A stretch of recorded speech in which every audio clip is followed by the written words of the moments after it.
Om Swastiastu, yang terhormat Bapak Ibu dosen penguji, yang terhormat Bapak Ide Bagus Oka Suyasa SSI MSI selaku dosen pembimbing utama, yang terhormat Ibu Luh Ade Wilan Krisna SSI MKed PhD selaku dosen pembimbing pendamping. Perkenalkan, saya I Gusti Ayumira Mahayani dengan NIM P07134019130. Di sini saya akan mempresentasikan proposal karya tulis ilmiah dengan judul Gambaran Kadar Glukosa Darah pada Mahasiswa Tingkat Akhir di Poltekkes Kemenkes Denpasar. Sebelumnya, terima kasih atas kesempatan yang telah diberikan kepada saya untuk pembahasan yang pertama, yaitu latar belakang masalah. Saat ini Indonesia mengalami pandemi COVID-19 yang menyebabkan pemerintah Indonesia menerapkan berbagai kebijakan dan peraturan. Sejak pandemi COVID-19 melanda, semua kegiatan pembelajaran tidak berjalan sebagaimana mestinya. Mahasiswa yang pada umumnya melaksanakan kegiatan perkuliahan secara tatap muka, baik itu teori maupun praktek, beralih menjadi secara daring. Segala aktivitas yang menimbulkan kerumunan sudah dibatasi sehingga proses pembelajaran dilangsungkan melalui media berbasis online. Akan tetapi, dalam menjalani perkuliahan secara daring, terdapat berbagai kendala yang dialami oleh mahasiswa dimulai dari tuntutan sinyal, serta pemberian tugas yang banyak di akhir pertemuan, dan suasana pembelajaran yang baru namun lebih monoton dari pertemuan tatap muka. Kurangnya komunikasi dan sosialisasi antar sesama mahasiswa dan dosen dapat menimbulkan efek jenuh yang berkepanjangan. Situasi ini tentu kurang menguntungkan bagi kesehatan mental, terlebih pada mahasiswa tingkat akhir yang harus dihadapkan dengan pengerjaan karya tulis ilmiah atau proposal dan bimbingan online. Apabila mahasiswa tidak bisa beradaptasi terhadap kebiasaan baru tersebut, maka akan menimbulkan stres karena mengalami berbagai hambatan dan dalam menjalani perkuliahan. Namun, pada keadaan stres, tubuh akan merespons dengan menstimulasi area hipotalamus di otak yang kemudian mengirimkan sinyal kimiawi ke kelenjar adrenal yang bertanggung jawab untuk menghasilkan dua hormon, yaitu epinefrin atau adrenalin dan neopinefrin, yang kemudian hormon-hormon ini dilepaskan ke dalam darah. Hormon tersebut akan mempercepat jantung dan perlebar saluran udara dan pembuluh darah yang dapat menyebabkan peningkatan tekanan darah dan ketegangan otot. Peran utama neopinefrin adalah mencegah penurunan tekanan darah, sedangkan epinefrin merupakan zat pengatur gula darah yang penting, yaitu bertanggung jawab untuk mengubah glikogen atau glukosa yang disimpan di dalam sel otot atau hati menjadi glukosa ketika kadar gula darah turun, sehingga memastikan kadar normal glukosa dapat dipertahankan. Meningkatkan glukosa darah penting dalam situasi stres karena tubuh diminta untuk menaikkan level glukosa sebagai persiapan untuk banyak aktivitas fisik dan mental. Pelepasan epinefrin membantu mencapai hal ini dan dapat dikombinasikan dengan peningkatan tekanan darah, memastikan suplai oksigen dan glukosa ke seluruh tubuh. Stres tersebut dapat terjadi dikarenakan tidak seimbangnya antara harapan yang diinginkan oleh individu dengan kejadian yang dialami. Tingkat stres masih tergolong tinggi dan sangat bervariasi pada berbagai kelompok masyarakat di Indonesia. Hasil riset kesehatan dasar atau Riskesdas pada tahun 2007 menunjukkan bahwa 11,6% penduduk Indonesia berusia 15 tahun ke atas mengalami gangguan mental emosional. Pada tahun 2013, angka tersebut menunjukkan penurunan menjadi 6%. Kondisi stres pada mahasiswa yang terus berlangsung dapat mengakibatkan kadar glukosa darah meningkat yang dapat menimbulkan risiko terjadinya DM. Jika ditambah dengan faktor lain seperti makan yang berlebih akibat di rumah saja, kurangnya aktivitas fisik, dan riwayat keluarga yang menderita DM. Berdasarkan latar belakang tersebut dan belum adanya penelitian serupa di kampus Poltekkes Kemenkes Denpasar, maka peneliti tertarik melakukan penelitian dengan judul Gambaran Kadar Glukosa Darah pada Mahasiswa Tingkat Akhir di Poltekkes Kemenkes Denpasar. Dan adapun rumusan masalah pada penelitian kali ini yaitu bagaimana gambaran kadar glukosa darah pada mahasiswa tingkat akhir di Poltekkes Kemenkes Denpasar. Pada penelitian kali ini terdapat tujuan umum dan tujuan khusus, yaitu yang pertama tujuan umum. Adapun rumusan masalah pada penelitian kali ini yaitu bagaimana gambaran kadar glukosa darah pada mahasiswa tingkat akhir di Poltekkes Kemenkes Denpasar.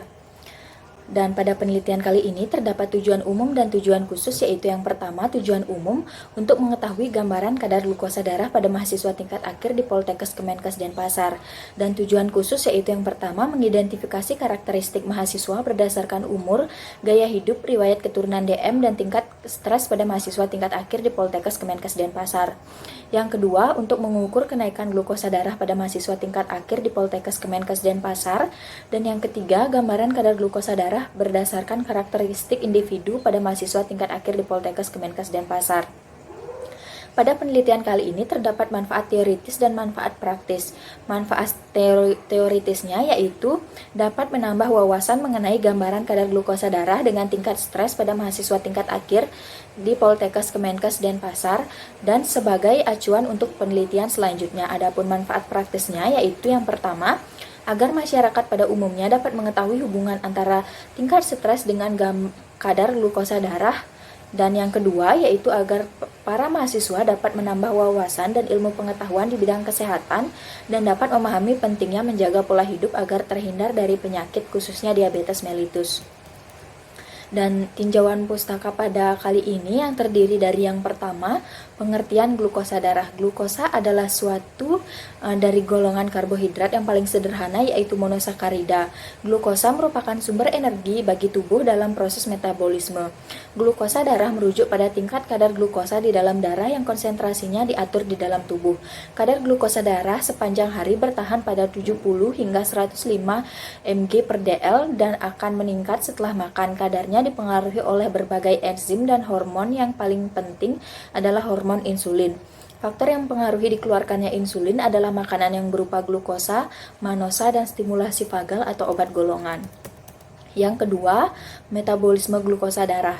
Glukosa dalam darah akan diubah menjadi glukos 6-fosfat yang dibantu oleh enzim heksokinase yang kemudian dengan bantuan enzim fosfor heksoseisomerase menjadi fruktos 6-fosfat. Yang ketiga yaitu pemeriksaan glukosa darah.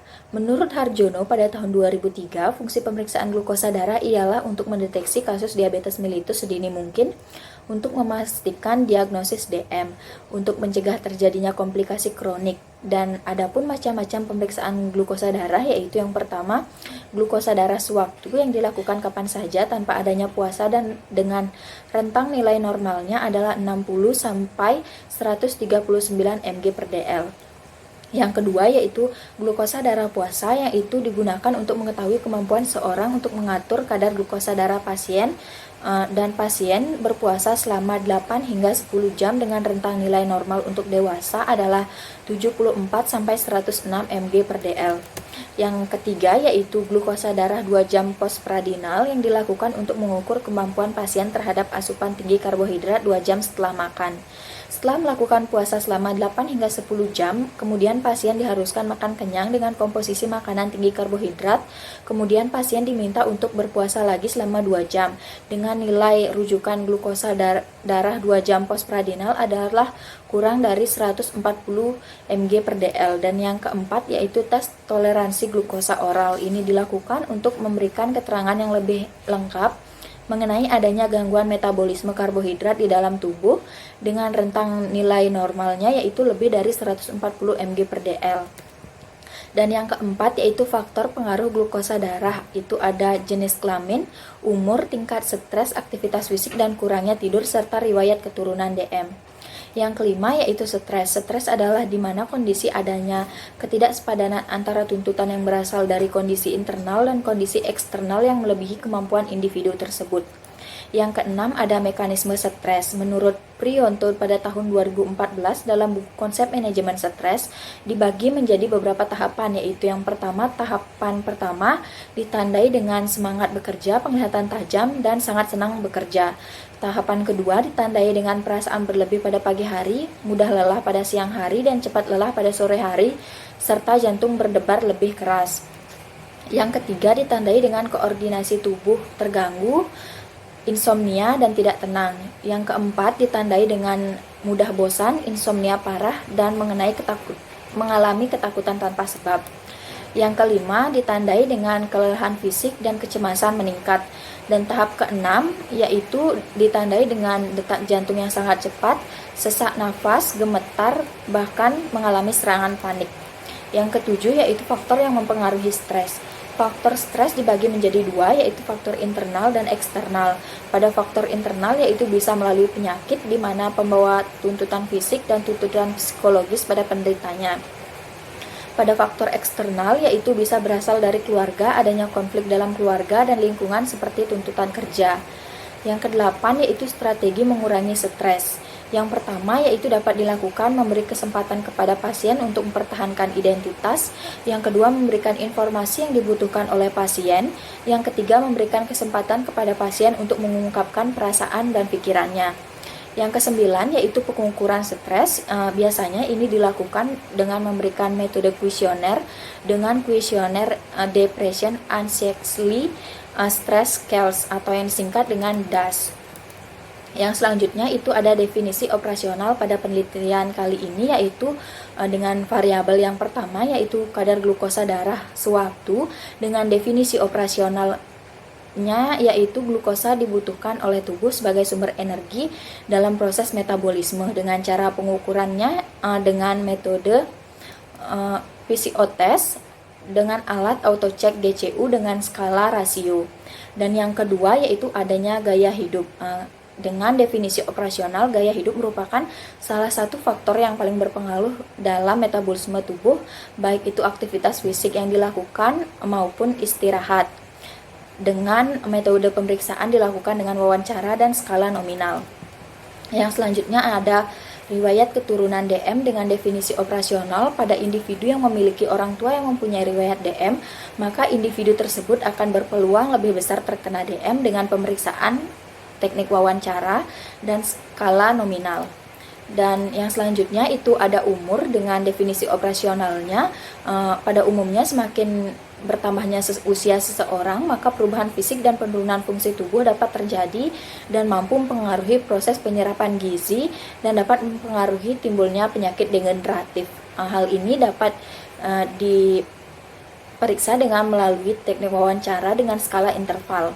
Dan yang terakhir yaitu ada tingkat stres dengan definisi operasionalnya. Pada keadaan stres, tubuh dapat menstimulasi hipotalamus dan hipofisis yang merangsang kelenjar korteks adrenal untuk melepaskan glukokortikoid dan katekokolamin. Pelepasan dua hormon ini dapat menyebabkan terjadinya resistensi insulin dan sekresi hormon kortisol yang akan menstimulasi otak untuk meningkatkan nafsu makan.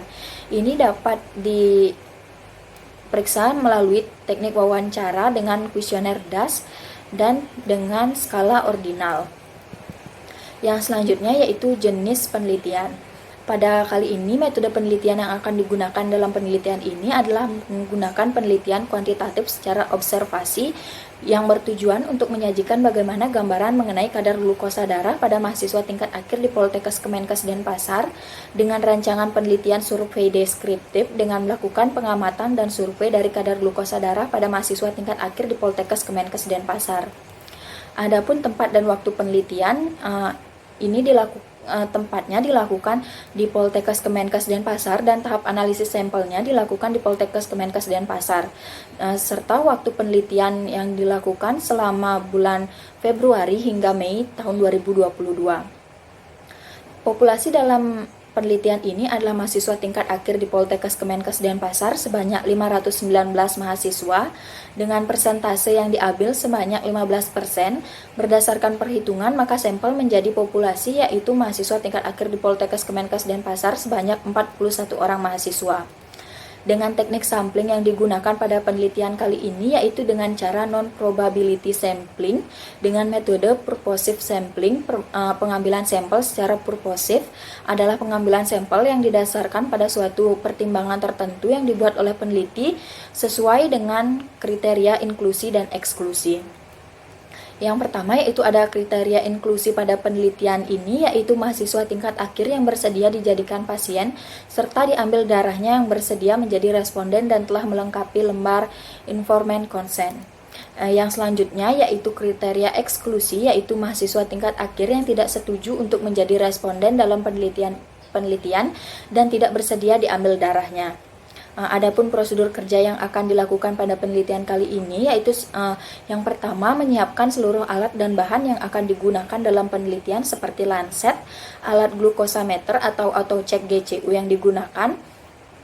Selanjutnya ada darah kapiler, test strip, kapas alkohol, kapas kering, dan yang selanjutnya ada tahapan pre-analitik. Yang pertama yaitu mengumpulkan data responden, di mana data-data yang dikumpulkan dengan teknik wawancara langsung kepada responden untuk memperoleh data primer. Adapun hal-hal yang dipertanyakan kepada responden meliputi identitas pasien seperti nama, jenis kelamin, usia, kegiatan sehari-hari, dan ada atau tidaknya riwayat keturunan DM.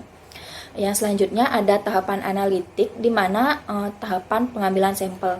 Yang pertama harus dilakukan yaitu peneliti menggunakan alat pelindung diri atau APD seperti jas lab, sarung tangan, dan masker.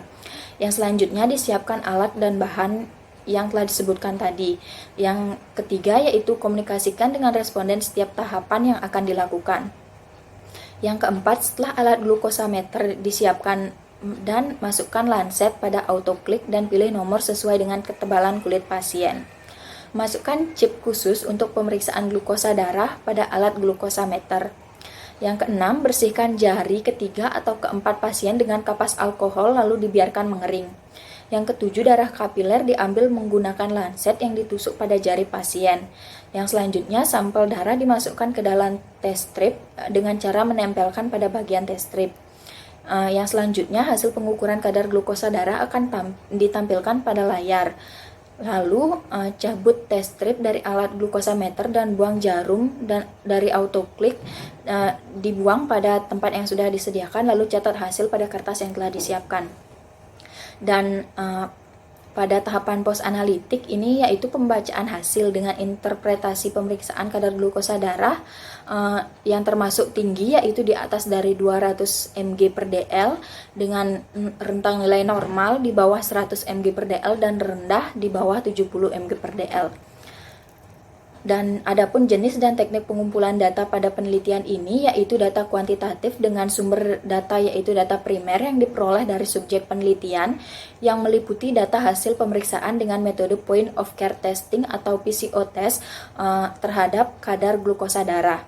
Metode yang digunakan adalah teknik wawancara langsung untuk mendapatkan data tentang identitas responden serta ketersediaan untuk menjadi responden.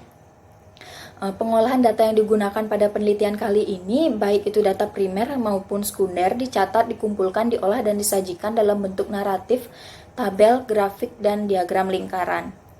Analisis data yang dilakukan yaitu apabila setelah diketahui kadar glukosa darah pasien, selanjutnya data yang diperoleh dideskripsikan berdasarkan presentase masing-masing kategori. Kategori yang digunakan adalah normal, tinggi, dan rendah.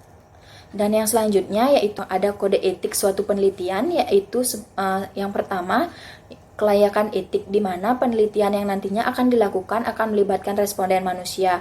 Hal tersebut membuat usulan penelitian ini diuji kelayakannya oleh Komisi Etik Penelitian. Apabila usulan ini layak, maka dilaksanakan dan diberikan keterangan tertulis oleh Komisi Etik.